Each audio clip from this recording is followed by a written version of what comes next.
Welcome to the Same Day Podcast, where we discuss driving incremental business growth and other topics related to real estate, property management, and entrepreneurship. Now to the show at hand. Walter Bowser here. I am the host of the Same Day Podcast, where I connect with top business and real estate leaders here in the Oklahoma City and Tulsa metro. Today, I am super excited about our episode. Going to have on the professionals from Redi Carpet. I have LaNea Garrison and Teri McGhee. We're super excited to have them on. Today's episode is brought to you by Keyrenter Property Management. At Keyrenter Property Management, we are a full-service property management company helping clients by renovating and operating their real estate investments. We build wealth while taking care of the headache of property management. We've helped hundreds of clients with their property management needs, and we're super excited to have today's guests on. LaNea and Teri, super excited to have you here. Tell me a little bit about yourself and how you kind of got going with Redi Carpet. Well, first of all, let me say we are so excited to be even asked for this. We like to consider ourselves the professionals in floor covering, and this is exciting for us. So I'm actually the general manager for the Tulsa branch of Redi Carpet. Redi Carpet is the nation's leading provider for flooring in the multifamily industry and the single family rental industry. We have, I think it's 39 branches across the United States at this point. We're starting to grow, and it's hard to keep up sometimes with the way that they're expanding. Are we at 39? We at 38? We at 37? We could be at 42. I'm not exactly sure. I know it's up there somewhere. So we operate just on a next day operation of you call me by 3:00, we have it in your building or your apartment or your house, whatever it is, the next day. So I actually have a long history of carpet and floor covering. One of my first jobs was working for my ex-husband's dad in his carpet store in California when I was 18. And then my ex-husband and we owned a carpet store for 14 years here in Claremore, Oklahoma, working in the residential sector, selling to, homeowners and doing some commercial work. After I got divorced, we sold that business, and I was like, well, what am I going to do now? And I said, I'm going to leave floor covering, and I'm not going to do this anymore. And I changed my mind, and I got a text one day from somebody needing to hire somebody at as an account manager at Redi Carpet, and he said, I think you'll be a great fit. So I came in, and I was just there. Well, within a year, he decided to leave, and then I got promoted to the general manager. And so here we are now, probably close to 30 years of flooring experience and just happy to help my team, And so Teri. Well, and I'm Teri McGhee. I've got almost 18 plus years in property management. So coming to the vendor side, this is brand new, but it's been awesome because, I get to bring the day-to-day operations and give the insight to the onsite Redi teams. And then they're teaching me a lot of things that I wish I knew as well on the day-to-day operations. So for me, I think it's a win-win.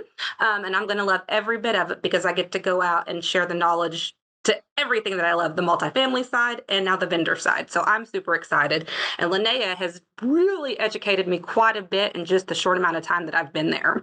I'm super excited to get to collaborate with you as well, Walter. I think this will be cool for us since, you are the father of my sweet little babies. Absolutely. Well, no, I'm super excited to kind of talk with you guys. And one thing you said, LaNea, that I really liked, and maybe I just, start with this first question to you on that is you said, hey, if I call you at 3 p.m., I'm in, and then the next day, replacing that carpet and kind of doing that. And that's kind of a mantra that we live by here at Keyrenter. And I assume, why we work so well together is, being that same day property manager. I guess you could call yourselves the same day, carpet supplier, installer, or whatever.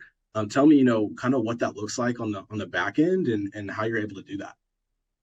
So it's a little more difficult with the single family rentals because so with apartments, we go in and we keep a computer measurement. We laser measure everything. We have a blueprint drawing that we can drop in your products and things like that.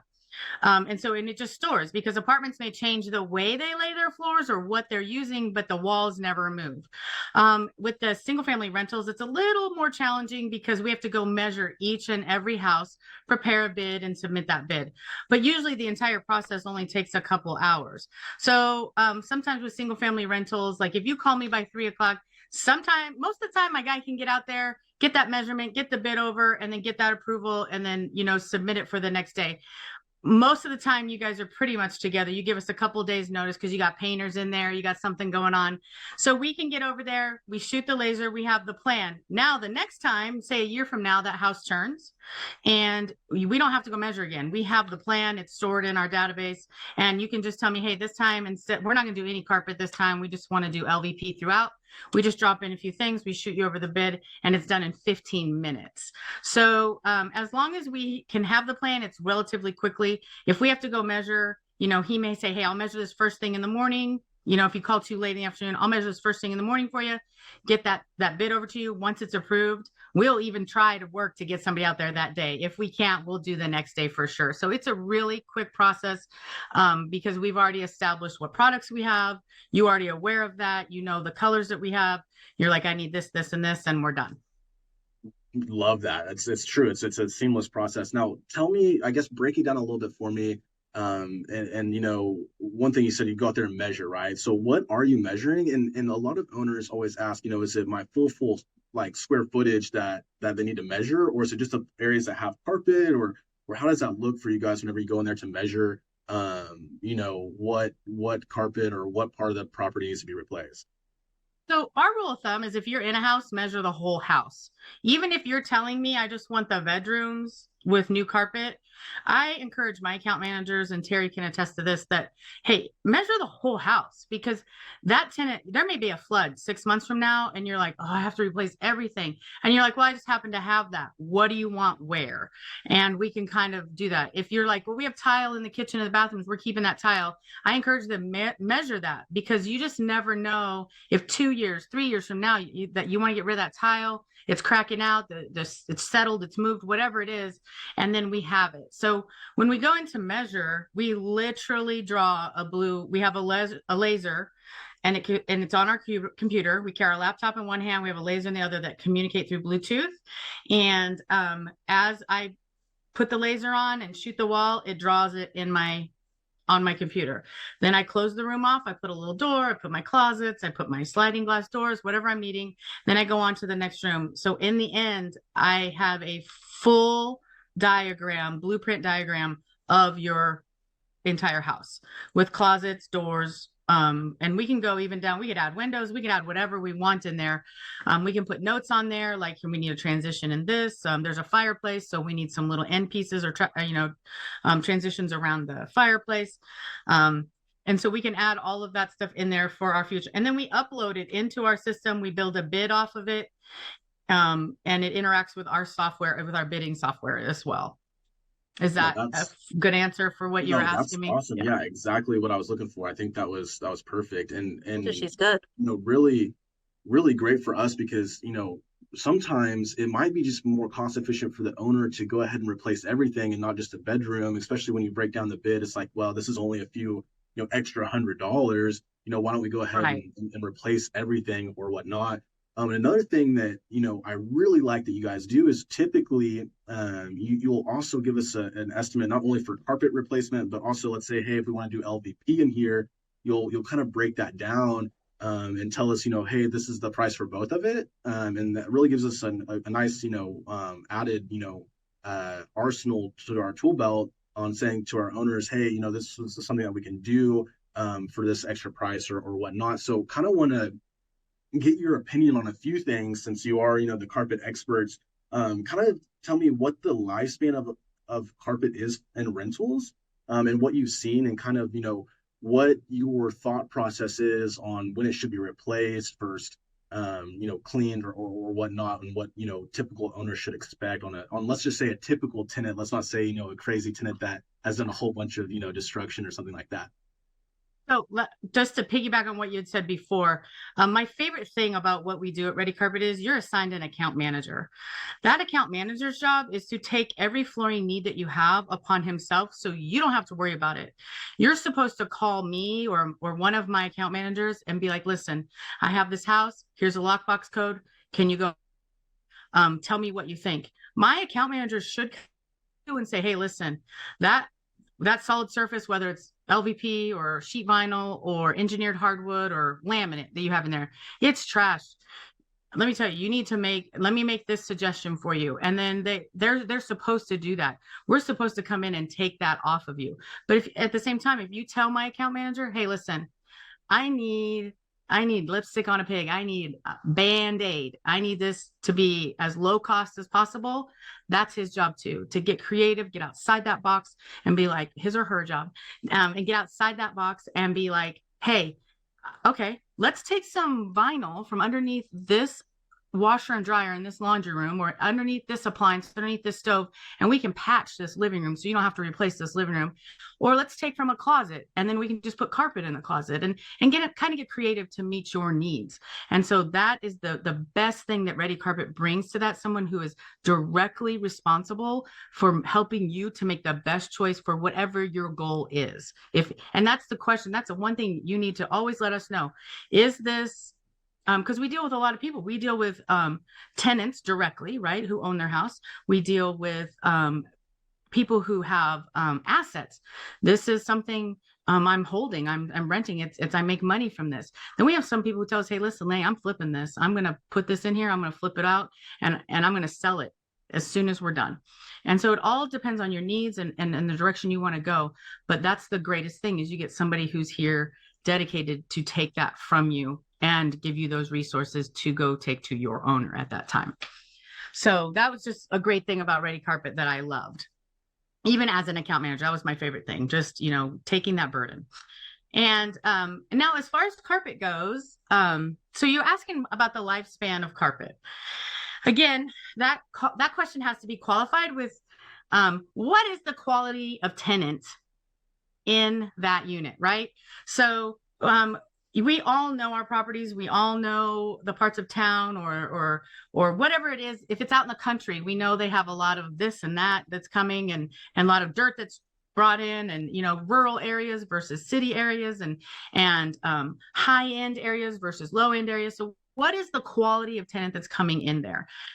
How often do I turn this property? If you're turning a property every week because that quality of tenant demands that, I mean, every year, every week, that would be miserable.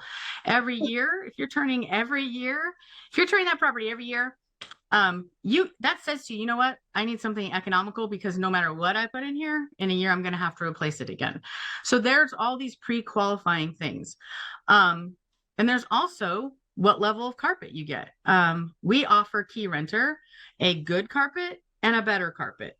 And when we say good and better, we're speaking from, there's two ways that carpet is, there's lots of ways that carpet's measured. You can have frizzes, you can have twists, you can have pull downs, you can have Berbers. The way that it looks, the style aspect of it. But when we're talking to people like Keyrenter and other management companies, we say, listen, carpet, you can have, it's measured in ounces. So you might have heard there's 18-ounce carpet, there's 20-ounce carpet, 24-ounce carpet, there's all the way up to like 62, 70-ounce carpet.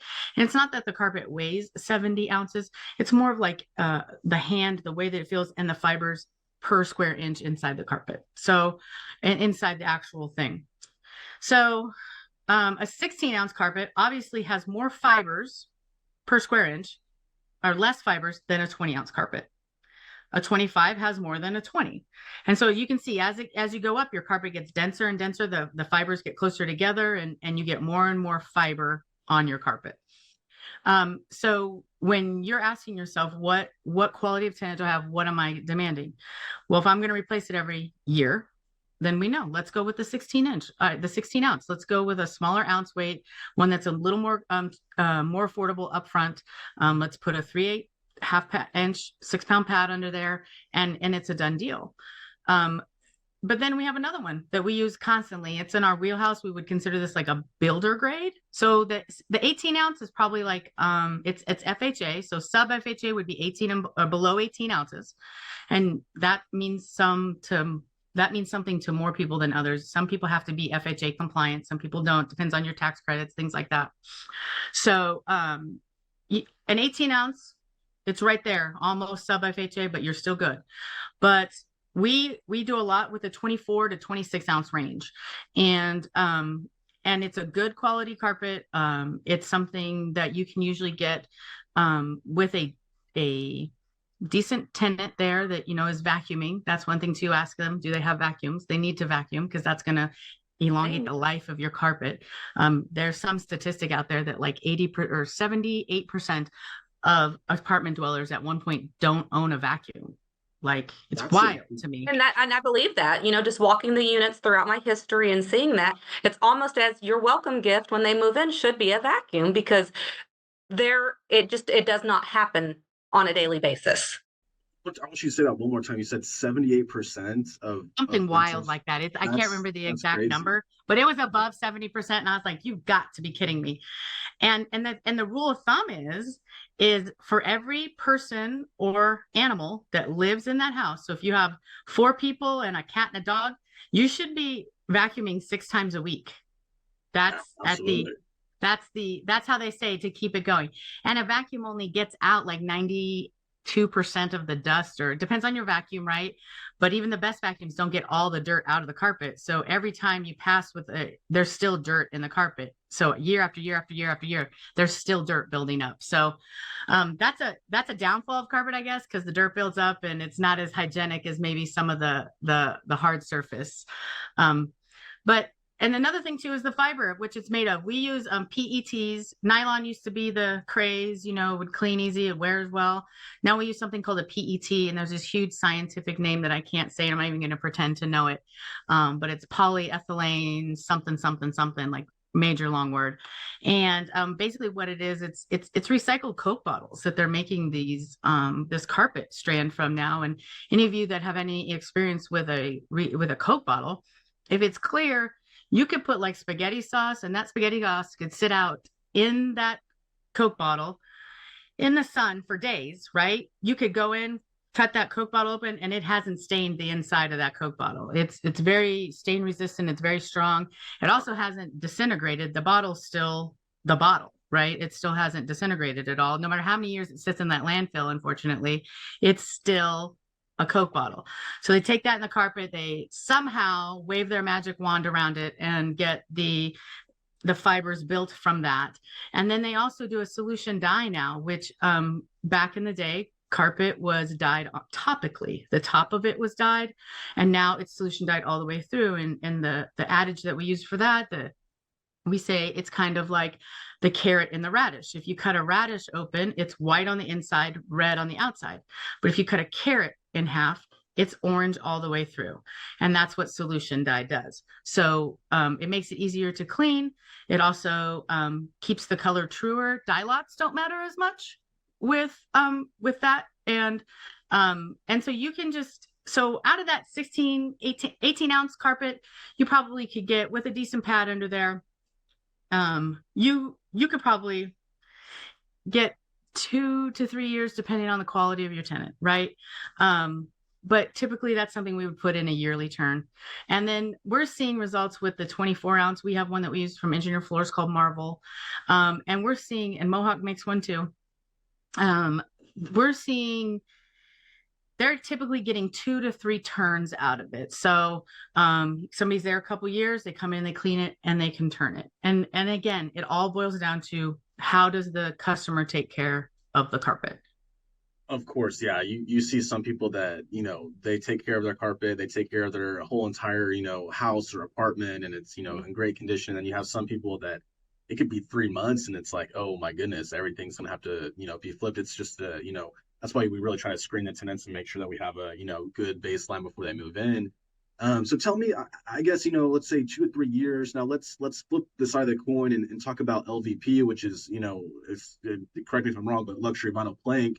And it's a harder surface instead of carpet. Kind of tell me, what you suggest on LVP and, the lifespan of LVP and what that looks like. Because, a lot of times we ask, we're talking to investors and again, you want to do the most cost effective thing and, really make sure that you're setting yourself up for success, especially if it's a buy and hold, asset.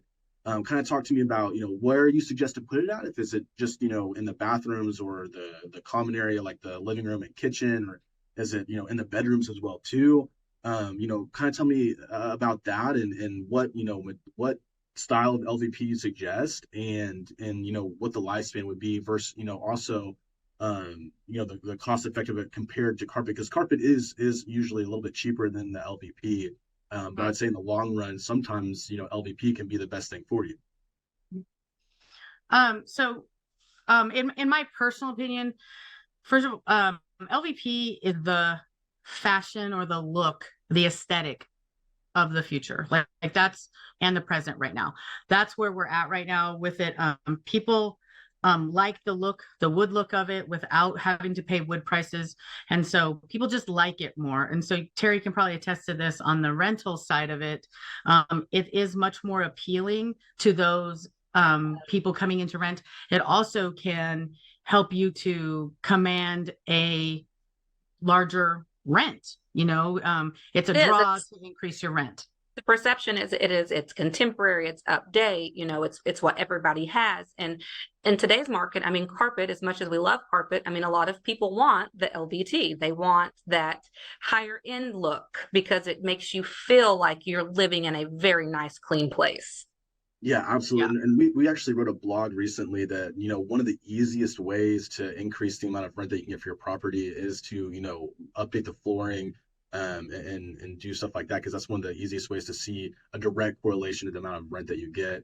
So I do agree with you there 100%.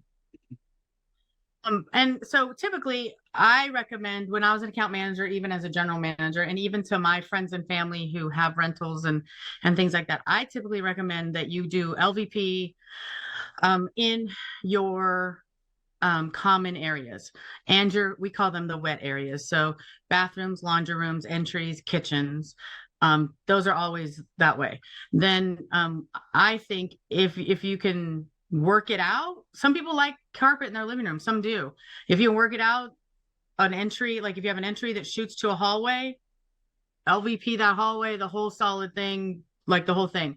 But typically I would say do your living room, your wet areas, your common areas, your hallways, your dining rooms, things like that in the LVP, and then use the carpet in the bedrooms if you want to save, because the truth is people like it a little softer underfoot, and so most of them are going to come down and put down a rug anyway. But with the longevity of LVP, as long as they're mopping it correctly. So that's an important thing that you might put in with your rental stuff, is it's not a solid sheet, right? These pieces aren't some of them interlocking together, but it's not like a Ziploc bag that's like impermeable to water, right? So if they're taking full buckets of water and just sloshing it out there and mopping it around, then that water is getting down in between where that LVP comes together. Glue can come up. It activates that glue under there. Things can happen. It can slide around a little bit more. So it's not completely waterproof. That's not what it is. It's water resistant. And so if they're mopping it correctly, I mean, I've seen LVP that stays 7, 10, 12 years, as long as it's being taken care of.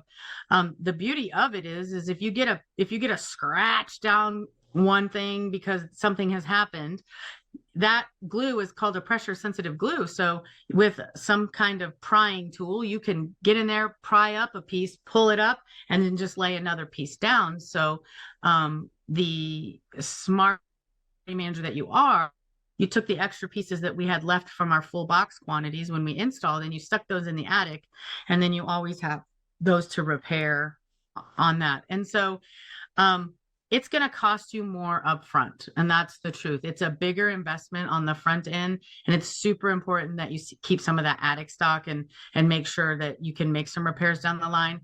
But I mean, I put LVP in my house, and it's still there today, and that's almost 20 years. So it's it's a good product. You'll hear a lot about wear layers, 6 mil, 8 mil, 12 mil, 20 mil. And the wear layer is kind of like it's not like an actual thickness. It's just like how really strong that wear the layer is, and the protection before you can actually scratch it. So people, we use 6 mil all day long in apartments, and those, if we're going to do like an office for like, if we were coming to your office to put some LVP in there, we would recommend probably a 12 to 20 that's a little more withstanding to like commercial, like if you roll dollies over it or you have a higher foot traffic, doctor's offices, things like that. But the 6 mil, the 8 mil is performing wonderfully right now.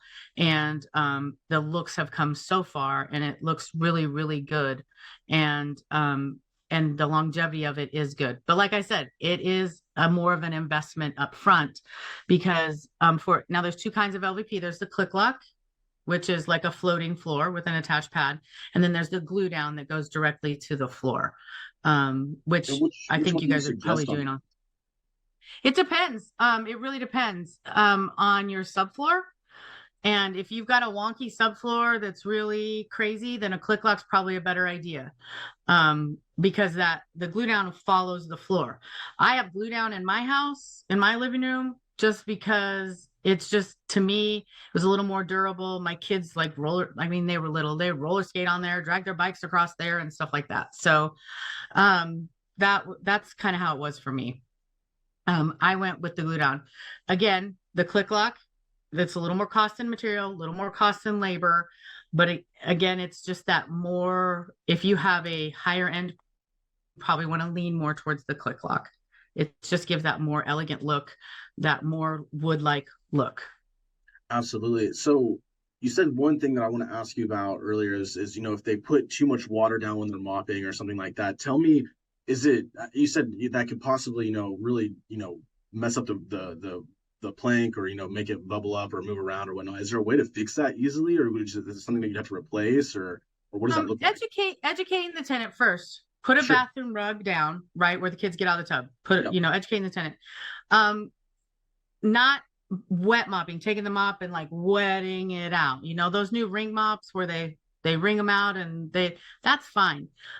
It's those big where they put the dog bowls and the dog sloshes the water all over and the water just sits. It's the standing water, and like in a bathroom where it's over and over and over and over again. So a lot of it is just educating your tenant about how to take care of their floors, and be careful how much water you use. Don't slop out a whole big old bucket of water. And that's the biggest thing. Now, slab moisture is a whole other problem, right? I don't know if you've ever encountered some slab moisture. We get slab moisture in Oklahoma that comes up from the bottom. It can destroy your floor from underneath. You definitely want to think about a floating floor. And in most cases, we end up going back to carpet because it allows that moisture to breathe. Because the answer a lot of times is you need French drains, and that's a tens of thousands of dollar problem. Yep. Instead of just let's put a carpet in the living room. Yep. Absolutely. No, that's a great point. And we try to educate tenants and make sure that they don't do those things, but sometimes they listen, sometimes they don't. Sometimes they don't. You gotta manage that and make sure that you're kind of staying on top of it. So tell me a little bit about, is there any new products? I know you kind of mentioned like the LVP is kind of the thing of the future. Is there any new products that, we can kind of keep our eyes out as property managers and investors for, flooring that might be, the new thing as we kind of move forward? So I would say number one with LVP, there's a lot of new looks coming. We installed, and some of it's a little more expensive, but like everyone's into that Carrara marble kind of look. And the other day we installed some interlocking Carrara marble 12 by 24 LVP tiles. And so it looked like Carrara marble, but it was an interlocking click lock tile that was 12 by 24. So they're starting to get some more interesting shapes and some more interesting patterns, and they're really starting to improve the looks of it, where it's starting to look more and more and more like real wood and real tile, where you kind of have to double look sometimes and be like, whoa, that looks really good. The other thing too is as property managers, we all have our A's and we all have our D's, right? We all have our A properties, shining stars, and we have our money makers. Because for me, my money maker is those C's and D's that turn more often, and for us in my industry, where they got to replace more and things like that. Don't sleep on sheet vinyl. Like, sheet vinyl's still a thing, and they've improved the looks and the wearability of it. And in the right situation, we use thousands and thousands of feet in the apartment industry every day, like all the time. And the looks they're coming up with now, they have these wood looks that are beautiful. They have woods that look like tile, and they're even got a texture where they feel like wood. And so if you have and it's less expensive, it's a little more than the carpet, but it's still less expensive than the plank, right? And so it's affordable, and it's a solid sheet. So it's much more, not as many gaps in it, not as many things can go wrong with the moisture. You might pull away from your tub a little bit where those kids are splashing that out, but that can be fixed and put back down with a tub strip. Really not a big deal. So don't sleep on sheet vinyl. They're really working on it, making it look good. I promise you.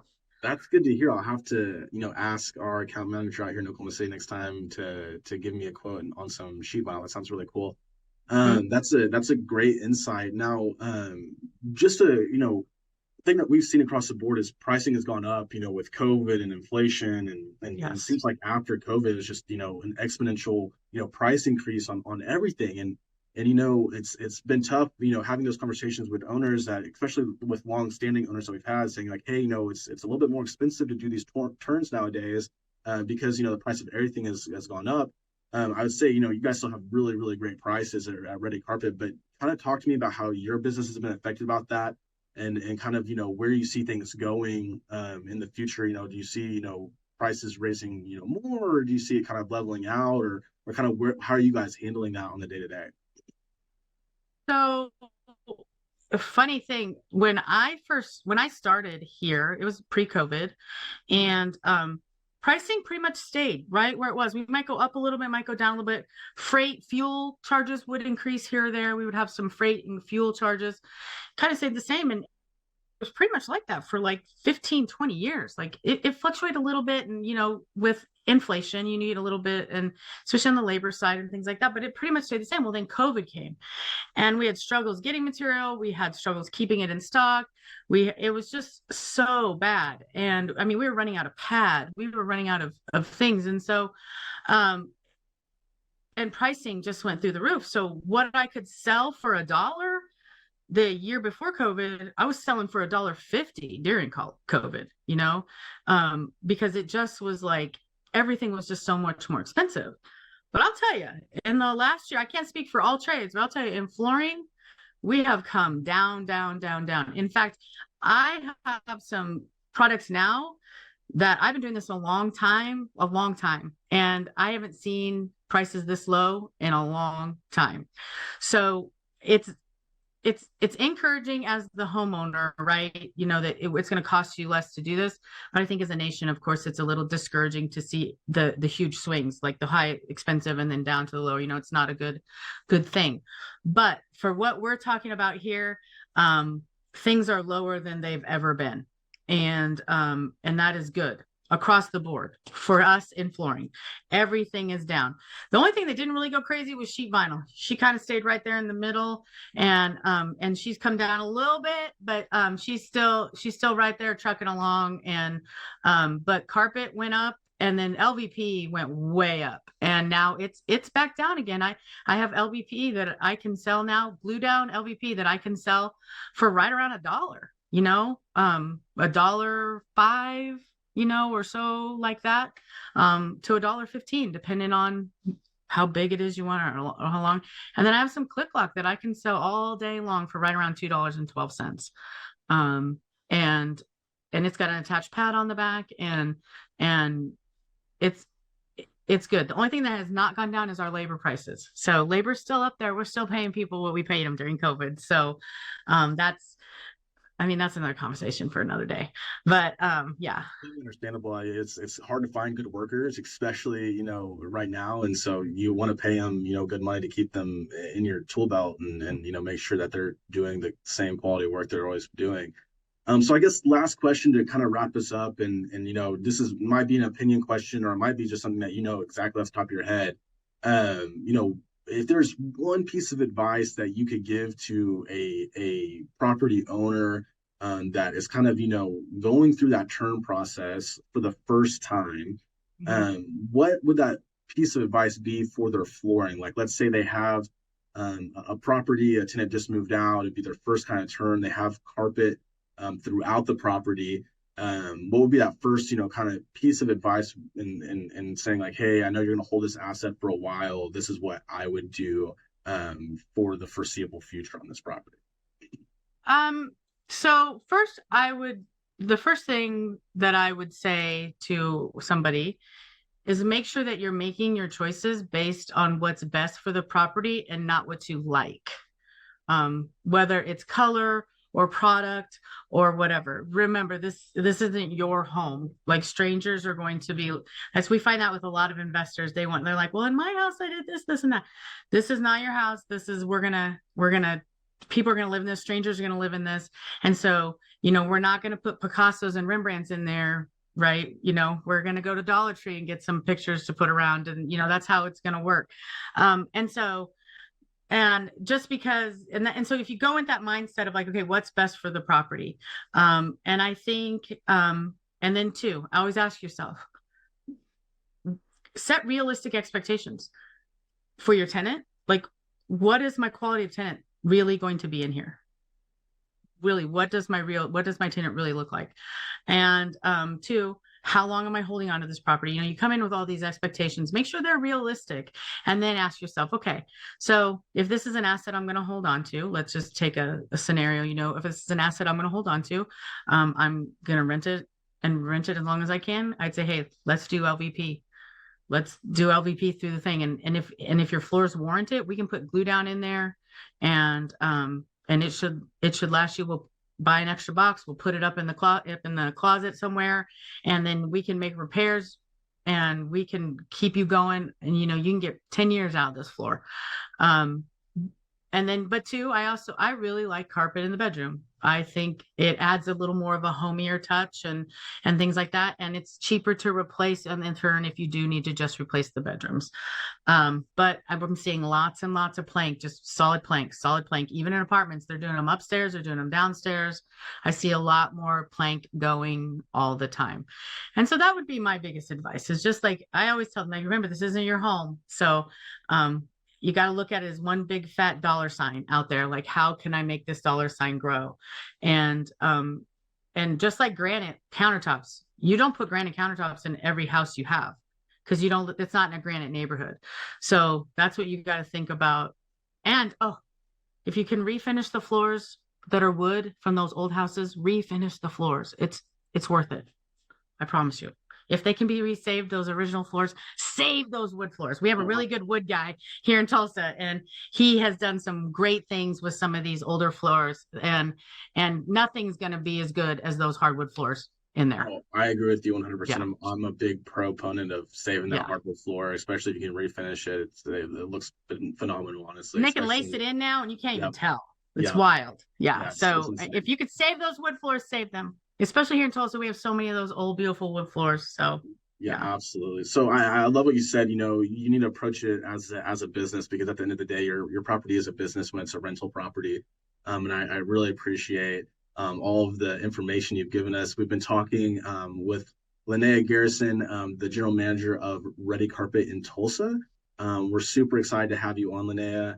If you don't mind, can you kind of share with me like where people can find you and your email address, so that way I can put that in the comment section below, and then people can reach out to you as well too.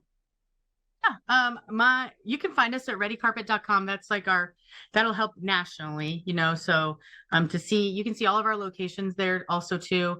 We have some interactive stuff on there that talks about, we have a prorate calculator if you're trying to charge your customer back for the car.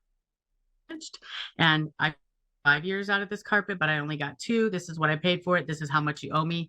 There's you plug all the little numbers in and it'll help you on there to figure that out if you're wanting to charge back to your customer or keep the deposit, however y'all do it out there. And so there's a lot of interactive tools on there that you can see, and talks about the way we measure, the bidding process, all of that. In Tulsa specifically, my email is LaNeaGarrison@Redi, and it's REDI carpet.com. Beautiful. Thank you so much, LaNea, and I hope we can talk soon. But again, thank you so much for being on our podcast, and we're excited to have you on. Thank you very much. I appreciate you, Walter. Awesome. Thanks for listening to the Same Day Podcast. Tune in to a new show each week and be sure to subscribe to get future episodes.